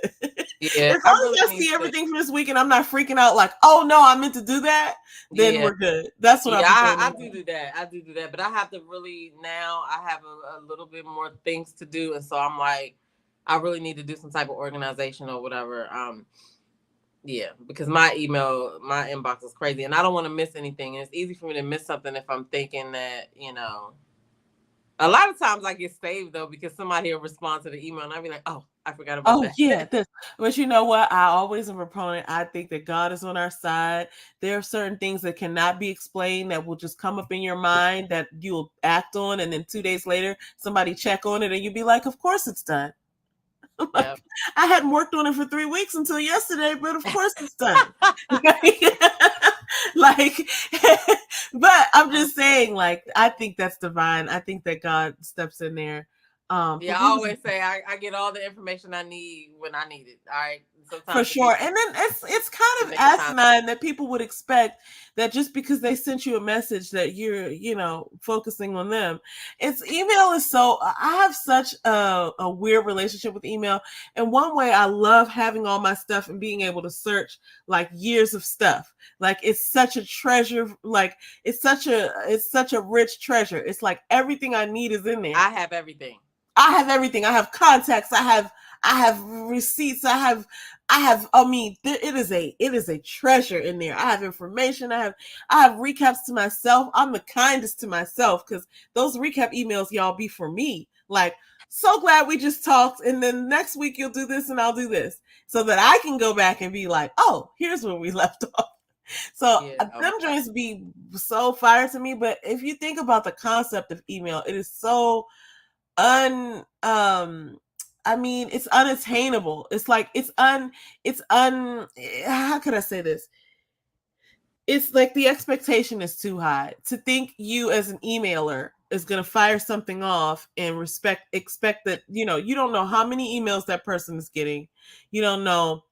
And then for me, from the emailee side, I'm thinking to myself, like, all of you people are emailing me. You don't know who else is emailing me. So you have no idea which priority you are in which area or what I was already working on before you emailed me. So for you to assume that I was going to get right back to you, like it's not even realistic expectation. Like, so when people follow up with me in less than 24 hours, I try to make that clear, like, oh yeah, I'm working on something, like I try to say it politely, but it's like, oh yeah, I saw your email. Mm-hmm.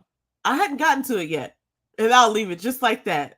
Yep, I saw your email. I saw that you emailed. This is your second one. Number 2. Email works. There was this lady I used to work with that used to send that email and come right to your desk. And oh my God, that is the worst. Right after she pressed send. Yeah, I don't miss that. I just want to come and talk to you about what I just said, this email I just sent. Dude, I'm not busy. And then sometimes she would come and find me and I wasn't at my desk, which should have clued her into the fact that I didn't see your email yet. Like, oh, I was just looking for you at your desk because I just sent you an email. Oh, really? I hadn't gotten to that yet. And like sometimes she would come to my desk and I'd be like, I see it. Let's read it out loud together. But she still didn't get it. She still didn't get it. She Oh would be my like, okay, gosh. so here's what I'm saying. And I'm like, wow, this is really interesting. Luckily, I don't work with that person anymore, but Yeah, that's she crazy. was a kind person, but it was just irritating. But yeah, email concept in the beginning, overall, it's just not sustainable. I don't understand how people have these expectations. Okay, now we can really get into this main story, y'all. I'm calling it the main story, even though all of these stories are the main story. But Ray J is a daggone mess, okay? Like, From the clips, I was like, okay, he just was like, okay, maybe I shouldn't have started talking about this. yo, he's He just giving them. hilarious. And the funny thing about it is, oh wait, that's why I was like looking for the thing to present. But the funny thing about it is he's older now, so whereas he still be clowning, he was clowning his whole thing. And what I've gathered from him is this, because I've realized that I haven't really seen that many interviews with him. When I watched this, I was like, oh wow, I learned a lot about him listening to this interview. Now I'm not gonna try to save anything. Like, I think the sound bites will still be great when you go back to look at this if you choose to. But yo, he be clowning, but now he's what, 43, so he's a little bit more mature, He's but 43. Oh my he still god. be clowning hard. And there were so many times in here where he just could not he could not catch himself from being petty. And so he just would say the petty thing that he wants to say, and then he'll turn around and apologize, which I found to Which is be totally him. hilarious. Totally Hilarious. Like this man, Hey, there was Blondie. more. Go ahead. No, I said, hey, Blondie. Sorry. Oh, sorry. Hey, Blondie. There was one point in the conversation that I did kind of feel concerned for his mental health, like not in the conversation perhaps, but like overall, just because I was like, wow, it's, he's obviously like performing for us. Like, like he's funny though. Like it's hilarious. And some of the concepts, like, here's the thing. All right, I'm all over the place here, but part of me be trying to figure out what he's serious about and what he's playing about, because he be clowning, but then sometimes he'll just come out with a business idea and he'll be serious. And it's like every business idea he says, I think he's serious. I think he's trying to see if somebody will agree to it. He's always talking about, which I do not blame him for. I do not think he should stop doing that. I think more people should do that, because it's like, other cultures do business with each other, whether they like each other or not. I'm not saying all other cultures, but if somebody, has integrity and you just don't like them, you can still do business with them. Now, if somebody doesn't have integrity and you don't trust them to do business, whatever. But I mean, at the end of the day, you can do business with whoever you want. But I do think that, we could benefit more if we work together more and didn't base things off of whether you like somebody or not. If they're doing a business and you can support them and there could be a win-win, then, or if even there can be a one-win, like you should just go ahead and do it, especially in our community. But, that's just my take. Who am I? But he's so funny because I couldn't tell when he was like, is he really being serious here, or is he like, sometimes he's just joking, but sometimes he's serious. Like, and it's funny, but he's really telling the truth. And one of the things I appreciate, and even though as he's doing this, I'm like, getting ready to say that he's more mature than he was. But I think he's more honest. I think he's more honest than he was before, where I took him out. Maybe he's always been this amount of honest, but he's always been so playful. But he was refreshingly honest in here. He was hella petty. It was funny as I don't know what. Okay. One thing that shined for me, I love his relationship with his sister. Like, first of all, it's everything I thought it would be. Like, so when Shannon was asking him these like sort of in-depth questions about like, tell me about your childhood and tell me about this, it's like everything that I thought was true. Like, he came from a good family. Like, I remember seeing they had a reality show at some point, but like their parents, and it's immediately when I saw their parents, I never met them before, but I knew who they were. It's like, you just know who they were. Like, I've met your parents before because I've met people like them. Like, the father's like a choir, like a pastor or a choir director. The mom's like a really hardworking lady. She's the manager for both of them. And Ray J kind of told about how him and Moesha kind of came up and tried to get auditions and stuff, and neither one of them ever saw this level of success, or like he didn't see it. And so Shannon even kind of tried to get in there thinking like, oh, along the lines of, was there ever any sibling rivalry? And the way that Ray J answered this question was so hilarious to me because I felt it was so authentic. I thought it was so real. He was like, I loved being Brandy's little brother. He was like, I wish I could go back and just be Brandy's little brother again with no responsibility. He was like, you don't understand. He was like, because you know he likes women, so he was like, women would come up to me like, oh, you're Brandy's little brother, and open their arms, and he's like, yeah. He's like, I would get in rooms that I couldn't, you know, I wouldn't be able to get into. And he was like, so you never wanted more success than her, whatever. He was like, I didn't never want to work as hard as she was working. Like, I saw what she was doing, and I was like, I'm trying to have fun. So he was like, I'm along for the ride. Like, I'm great being Brandy's little brother. Real shit. I mean, and the way he explained it, he was like, it was lit. He's like, it is lit. But he, you know, before he had responsibilities and stuff, and when you're just Brandy's little brother and you don't have to go and perform anywhere or do anything, and you're just Brandy's little brother, hell yeah, I'm coming. And he was like, he even described it like it was such a trip when people would recognize that it was him, that, oh, it's Brandy's brother, and he would eat it up. He's like, I would go to clubs and stuff. He was talking about all the stuff that he used to do when he was younger, and I know his parents were probably like, what in the world? Because Shannon was like, did your parents know about this? And he'd be like, no, of course not. Like, I had to sneak and do this, you know. but it's so funny. He definitely took some petty jabs, which were also hilarious, at a few people, but again, he's very clever. And the thing that came out of this that was the most enlightening is that he has, I mean, I knew that he was a business person and he likes to do like, you know, start different ventures and stuff. But his most recent thing that he's doing now is called the Tronics Network. Here, I'm going to try to share this and see if we can see it. Now, he's trying to merge reality and he's trying to merge reality TV with like some paid, like some scripted work, I guess, or like with actors. So he has a couple of shows already on here. He's got you know, House of Blueface. He's got a show with Safari. I see his face down here somewhere, but I can see that he's trying to do the streaming thing, and he's really like into it. He talked about how he doesn't like to keep a lot of money. He likes to keep investing in stuff. And like, he'll make sure his kids and stuff are straight, and then he'll go back and invest more. And so it seems like this is what his investment is. But he's made a lot of money, not from this yet, as so far as I understand, but from like, you know, Raycons and the Scooty bikes and all the stuff that he's talked about in the past. I actually think that he might be onto something with this, because the way he described it is like reality meets entertainment. So it seems like he's basically about to produce a bunch of scripted reality shows. And when he kind of talked about how him and Brandy's relationship is not on the rocks right now, but she doesn't agree with what he's doing, it fully made me think that he's doing some old Zeus Network type stuff, and she's not down with it. That's what it came down. Isn't that what Zeus is?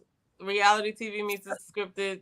So I believe so. And I think that he might have had a hand in that too. I don't know that for sure, but I was looking some stuff up today and I was like, this is interesting that he was here and here and here. Like, I feel like he might have had something to do with that. He's so willing to collaborate with people. He just collaborates with a bunch of people. So I could see that being a thing. I'm going to probably, if I find more information, I'll probably just revisit the story later. But yeah, this is his venture, Tronics Network. And, you know, a lot of the things that Isaac Hayes has talked about, I'm talking about Isaac Hayes the third. The Isaac Hayes we know is the singer, his son, the one that has founded Fanbase. A lot of the things that he's saying about Black tech, as far as it pertains to Fanbase, also apply to these other things like streaming platforms. And so you see that people like Tyler Perry have set the standard for ownership, for being proprietary, or people like Shannon Sharp are saying like, you know, we need to own our stuff. And then other people are coming along and they're actually doing it. I'm not saying that I'm going to be the biggest fan of this network, but I definitely hope that he succeeds, because people do love our culture. They love to consume our culture. They love to consume our products, our vibe, our music, our history. They love to consume. So hopefully this is another lane for people in our culture who are being consumed to also be able to consume some of the market, because I think we can exploit Well, it. So anyway, we watched the video of him pushing Princess in the water last week. I gotta go ahead and watch the interview. I'm gonna listen. I feel like Ray J's messy, so I'm gonna check the shows out. I'm gonna check this network out. I'm gonna check these shows out and see what's going on. But I wouldn't put it like if Brandy doesn't agree with it. You're probably right. He probably is on some other stuff, but that's what I I'm gathered. gonna check the shows out and see. But I mean, Blueface is on I there. know. Safari's on there. Like these are like, for lack of a better word, these are fuck boys. You know what I'm saying? So I don't. Yeah, I want people to support the network. I just don't. I mean, like the message there. I see what the issue could be with him and Brandy, and but I think Ray J is one of those people that's just like, I gotta just go do me. I gotta just go do me. If it's the wrong thing, hey, I'll be back. But I gotta go and do what's instinctually right to me. So I can't blame him for that. And I hope that this is a good venture, because it's not like I'll be honest with you. I don't necessarily want our people to be sitting around consuming this sort of content, like, because we're innovators and people have exploited our people for so long. I feel like if they want to watch us, great, entertain them and get paid for it. And that's where I kind of am picking up on what I think Ray J is trying to say. I think that I don't look at it. Oh, go ahead. I'm sorry. No. Go ahead. No, finish. Well, I was gonna say, but I think the damage comes in, like, I'm not trying to judge nobody or throw nobody out there, but like when the Sexy Reds of the world and stuff like that become the not spokespeople, but like role models for our children, that's when I kind of get like, oh, this sucks. But and I don't want to see anything else with Blueface and Krishan, to be honest with you. But if other people in other cultures are consuming this for whatever entertainment purposes that they have, I don't have a problem with that, as long as the people who are creating the content are getting paid. But I don't want my kids watching it. That's all I'm saying. Well, this is just one thing. It's levels to this. This is like, I guess the people are getting paid for it, right? And sometimes people get paid for it on YouTube, but like, yeah, people like watching us anyway. And people are doing way less as far as entertainment on YouTube. You know what I'm saying? So if you think about the term ratchet, like, yeah, this is known for ratchet stuff, but we also looked and seen they do have other shows too. If the people are watching what they're watching, like, I mean, the people are gonna keep producing the mess. Yeah. It's just not gonna, it's just like you listen to the radio. Like, if those are the songs that people want, then people are gonna still keep making those songs. So yeah, it's supply and demand. And I mean, here's my thing. And I guess he's looking at it like, well, somebody's gonna get this money. Yep. I get a piece of it. That's what he's saying. That's what I think too. And it's like, I can appreciate, I mean, like, I can understand that. I'm not necessarily saying like that's what I want to do or what I would strive to do, but I'm also not hating on him for that, because I'm like, hey, he's right. Somebody is going to make that money. And for the past few hundred years, it's not been us. So might as well be us this time. I'm not saying us like I'm going to get some of it, but I mean, us just like, I hope that the people who are participating do get up substantially, because like if you think about hip hop in the 90s, a lot of those people never got like rich or anything. They just got put on. They just got, sort of glorified and highlighted, but somebody got rich.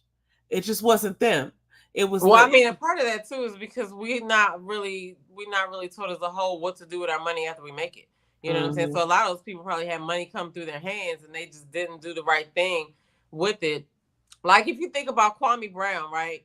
Kwame Brown, no matter what people are saying about him or whatever now, he still has some of his money for longer than a lot of people held on to their money. You know what I mean? So Yeah. it's like we do need to do a better job at figuring out what to invest or teaching kids about investment, what to invest our money in and stuff like that, because that's part of the problem. Like people need money, then they get money, then they try to do all these things, and we just don't know what to do as a whole with our money. So if he's like he said, he's investing, his kids gonna be straight. But are the people who are, you know, do they even plan on doing that? Do they even know? Like, are they gonna help people learn how to use their money? Like, you know what I'm saying? And then I also wonder, like, where is reality TV gonna go? Because we know how it started, right, with the Real World, and then we had like Flavor Love and stuff like that, and it's changed up to this point to be like really scripted. You know what I mean? So it makes me wonder, like, how, like, which direction is it gonna go? How are they gonna make it more enticing for people to want to watch? Because sometimes it's like, the same old thing. Like, these people are going to get together. There's going to be some drama, and then there's going to be a reunion, and people are going to come and say stuff on the internet. Okay. So I don't know, because here he's saying reality redefined. And what he said in the interview was something along the lines of, like, he's working with Jackie Long on merging actors' work with reality TV. I don't know what that looks like. It sounds like it would just be already happening. That's what I would think. But look at where he's saying reality redefined. So I'm curious. So you know what? I might sign up for this for a couple months just to see what's up. Just to check it out, see what's up. Yeah, I mean, like, I am curious, but it's like, if you're gonna, is that Sydney Star? I'm just looking at this. It looks like women right here, but if that's Sydney Star, okay. But anyway, we're not gonna get into all that. I remember when network first came out, and I remember wasn't that many shows on there, and I remember doing a video about Chance's Real Chance at Love, his show that was on there, and I was just like, this is ridiculous. Like, but like, look how far Zeus has grown. It's just a testament to the fact that you just need to start something, and you never know where it could end up. You know what I'm saying? So this is the perfect point, and I'll end my note on this. Eddie Murphy was giving a speech one time, and he said, it's so important to follow your dreams. He was like, somebody made a movie once called Attack of the Killer Tomatoes. Mm-hmm. And he's like, and they got other people to invest and work on it too. Attack of the Killer Tomatoes. And it worked. Like it wasn't a great movie, right? But like, somebody convinced other people to work on that and to bring it to film. Like, if somebody can make Attack of the Killer Tomatoes, then your idea is probably good. Go. It's gonna go off just fine. Attack of the Killer Tomatoes, and people actually went out. We did. I can't even remember the plot line or nothing like that, but just like, even so, James likes to watch those movies, Sharknado movies. They're completely ridiculous. They're completely ridiculous. Sharknado. It's basically like sharks and tornadoes. I've seen the thing, but I've never been intrigued enough to be like, let me watch this. I think he's seen them all. Like, I think there's like 6 of them or 4 of them or something. But anyway, but Attack of the Killer Tomatoes I watched, and I'm sure I've watched other things that were not, whatever, thought through or whatever. But it's like, yeah, there's room for everything. You might as well try it. Somebody will watch it. As long as you happens, though. What's that? Is that we start to think. Once you start thinking, you're thinking yourself out of it. Because I did this video this morning, because I'm gonna start doing this morning motivation on my other channel. It's probably for me, but I'm gonna try to. Monetization has changed, and you only need 500 people and 3,000 watch hours now to get monetized or whatever. So I'm gonna try to do the whole, like, upload a video every day and lives in there or whatever. But we, like, when you're doing something for your job, or you're cooking a meal, or you're doing your hair, or whatever it is, 9 times out of 10, if you're thinking about a moment that's not there. You're thinking about something that's past. You're thinking about something, I gotta put this in the dryer, or I gotta do this, or what I gotta do tomorrow. You're not really thinking about the task that you're doing, right? Yeah. So like, when we're thinking about, I'm gonna start a business, or I'm gonna work out, or whatever it is, once you give yourself a little bit of time to be like, well, why would I do that? Okay, well, should I do that? It's too many people doing that, or whatever. Like, once you start that role of thinking, It's like, get that out of here. Like you had the idea. So what would make it easy? How would it be if it was easy? Right? Yeah. And that answer is the answer. Just don't think about it, just do it. Because the attack of the killer tomato says it all. Okay. Let me just say something else because we're here now. This is Post Malone before he made it. It's so funny because Post Malone now has a song on Beyonce's country album record. He has a song on Taylor Swift's new record. Oh my God, those shorts. Oh my God. Dude, and he sounded horrible in this, but this is like, everybody starts somewhere. I'm just trying to figure out too, because there's another thing that I was going to show. Let me just stop sharing all together because I want to show this other thing that is really, I may have already shown it before, but if not, I'm going to show it again. I don't care. But it's so funny how we like to think that things are so hard and like we'll put a barrier up in front of a bunch of stuff. And I think some things are not as hard as we make them out to be. Like some things are actually easier. Some things that we put up as barriers actually never show up. And if you allow it to stop you, then it may have never happened. So I just wanted to point that out. And then I'm going to look for this other thing, but I mean, yeah, because like if you like at the end of the day, anything that you're doing is a process that you follow, no matter what it is. It's, you have to do one thing, then the next thing, then the next thing, then the next thing. Right. And so a lot of times what happens is people make the big mountain of, oh, I got to do this. And then when they don't do it, they stop or they quit because they didn't break it down into the smallest form of a task to complete. And that's basically all it is, breaking it down into the simplest form and just doing whatever you can, because wherever you are, we can, like right now, we can only talk about whatever we're talking about right now. There's nothing that we could do about things that passed or whatever. We're talking about whatever we're talking about. You know what I mean? And so you just focus on what you have to do right now, just keep doing that. Just keep doing that. Like we spend too much time thinking about what we got to do tomorrow, what we got to do this, and then you're not even really doing a good job at what you're doing right at this moment. You feel what I'm saying? Yeah. And it's so easy to do because we're constantly overthinking. I don't think this much overthinking. I don't know because I wasn't there, but I was just saying, I don't know if this was happening back in the day or if it's just something that started happening when we have so much access to look and see what other people are doing. Mm-hmm. Because I just think that there's no way that somebody could think that like, oh, I couldn't, I can't follow my dreams. So many people started so many businesses back in first of all, before the 1900s, but like, I just think about some of the businesses that I've read about that started in the 1900s, like, like Home Depot or whatever, like Kellogg's, like Post-its, which was actually a mistake. And Kellogg's was a mistake as well.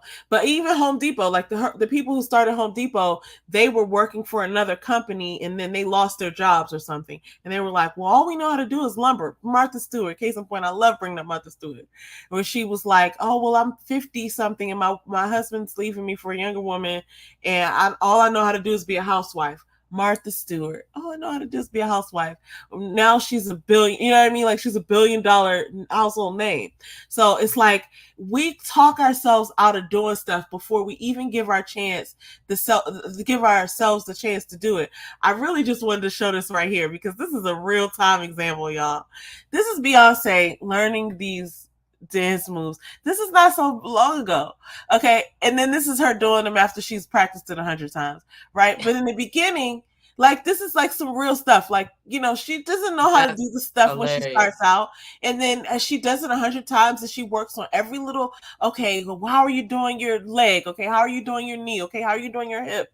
And she just does it hundreds of times. And that's why she's so good at what she does. It's not a secret. She doesn't have magic. This is how she started out.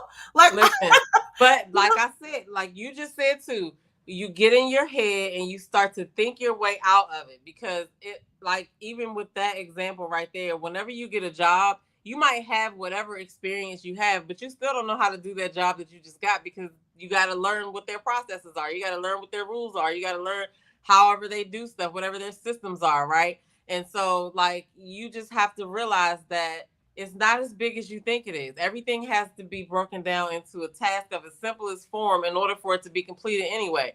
So just, I'm learning that that's being reinforced to me now because I'm doing something in my job where I actually been running from this one thing for a long time, but now I have to do it. And it's like, okay, previously where I thought, well, I don't really want to do that because that might not be my forte or whatever. I was like, I can learn anything. I've learned a lot of stuff. You know what I'm saying? And all it takes is just for you to spend some time looking at it over and over and doing it, and getting your hands in there, getting your Lord, like she's getting in there and doing the dances or whatever, like just like Blue Ivy did. Blue Ivy did the same thing. They put her first day up there when she was stiff, and now at the end of the tour, she's rocking it. So it's like we got to look at ourselves the same way. The only thing that's special about these people is that they did not give up. They did not quit. They didn't care about like what people thought about seeing them try.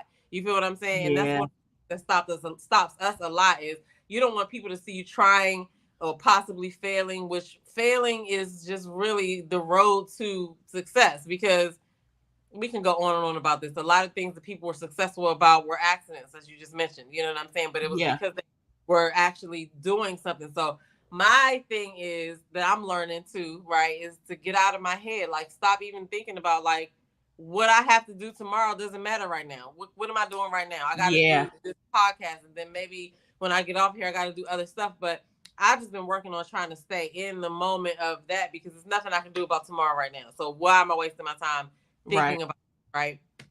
So I feel like we need to stop thinking ourselves out of stuff. And I do think it has a lot to do with not being able to see certain things, because we are impressionable as being a human being. If you're in an environment, that environment is going to kind of affect you in some way or another, So it's like, because we know that people are judging, or, oh, this person looks like they're successful or whatever, you like internally take that on when it has nothing to do with you, because nobody's going to do what you're trying to do like you. But your people are waiting for you, but you can't get there because you're thinking, oh, Susan's doing this already, or Susan's doing it better, or Susan's so much farther ahead of me, when Susan's not even thinking about you. You feel what I'm saying? Exactly. So. And even to the point of like, Ray J made a really bomb point at some point in the interview where he was talking about how money doesn't mean anything. He was, obviously he's out there searching for money, chasing money, but he was saying, well, he doesn't say it doesn't mean anything, but he was basically like, it doesn't make anybody better than somebody else. He was like, I'll check somebody in a minute if they try to like disrespect somebody, because like, that maybe they think it's beneath them because they're doing like the dishes or the laundry or whatever in his camp. But what he said was that I thought was so amazing. He was like, money isn't everything, because you're going to sit there and you're going to buy what you're going to do. You're going to buy what you want today. You're going to buy what you want tomorrow. Tomorrow, you're going to sit in your crib scrolling, looking for some more stuff to buy. And it doesn't end. It's not like money is going to fulfill you. It's just like it provides a sense of security, but at some level it's not that secure, because some people who have all the money still pass away, right? So it's like really life is time and experiences and memories. So anyway, listen, guys. Blondie says this is a perfect comment. Yeah, I think social media plays a role in our overthinking. People often compare themselves with folks they don't even know. Don't even know. Like, and when you think about how crazy that is, like, I don't even know this person. Why do I care? The scariest thing is that I think a lot of times it happens subconsciously. Because as you scroll and you're looking at things, like sometimes I'm looking to be inspired. Like sometimes I'll be searching stuff like bullet journal stuff or whatever. And sometimes I'll just let the feed take me. And that's almost the worst. I'm not sitting there comparing myself to people like, oh, I'm taller than her, or she's thinner than me. But I think after you see so many people's posts, you kind of think to yourself, at least like, oh, well, what am I doing? I'm not posting anything. Or, oh, their handwriting is so much better than mine. Or, oh, wow, I could never wear that. Or, you kind of find yourself doing that without even consenting to have done it, it automatically happens because you're looking at other people's possessions and other people's lives, and you're living your own. So see, and that goes back to how impressionable we are as humans. Like, people really overlook that. They think, oh, I'm in control of me and I do this and I do that, but it's like, really, what you surround yourself with and who you surround yourself with does matter. You know what I'm saying? And I think that you need to watch that video with Donni and Ronne, because they I did will. something else in there.